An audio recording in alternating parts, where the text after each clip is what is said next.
एक गांव में एक किसान रहता था। वह बहुत मेहनती था, लेकिन इस साल उसकी फसल बहुत कमजोर थी। एक दिन किसान ने देखा कि एक छोटी सी चिड़िया रोज उसके खेत से कुछ दाने उठाकर ले जाती है। किसान ने गुस्से में कहा, तुम रोज मेरे खेत से दाने ले जाती हो। अगर ऐसे ही करती रही तो मेरी फसल खत्म हो जाएगी। चिड़िया डर गई और बोली, मुझे माफ कर दीजिए। मेरे छोटे छोटे बच्चे भूखे हैं।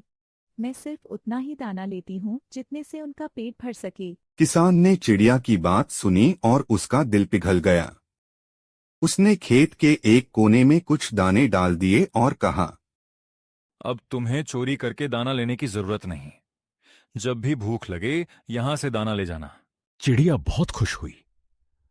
कुछ दिनों बाद एक रात गांव में तेज बारिश और आंधी आई। किसान का खेत पानी से भरने लगा। चिड़िया ने यह देखा तो वह लगातार किसान के घर के ऊपर उड़ती रही और जोर जोर से चहचहाने लगी।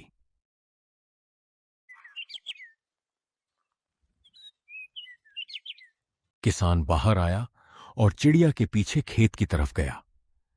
उसने देखा कि खेत में पानी भर रहा था। किसान ने तुरंत पानी निकालने का रास्ता बनाया और अपनी पूरी फसल को बचा लिया। आज अगर तुम मुझे समय पर नहीं जगाती तो मेरी सारी फसल बर्बाद हो जाती। उस दिन किसान समझ गया कि दया से किया गया छोटा सा काम भी एक दिन बड़ी मदद बनकर वापस आता है। दूसरों की मदद और दया कभी बेकार नहीं जाती। हम जैसा व्यवहार दूसरों के साथ करते हैं, वैसा ही व्यवहार किसी न किसी रूप में हमारे पास वापस आता है।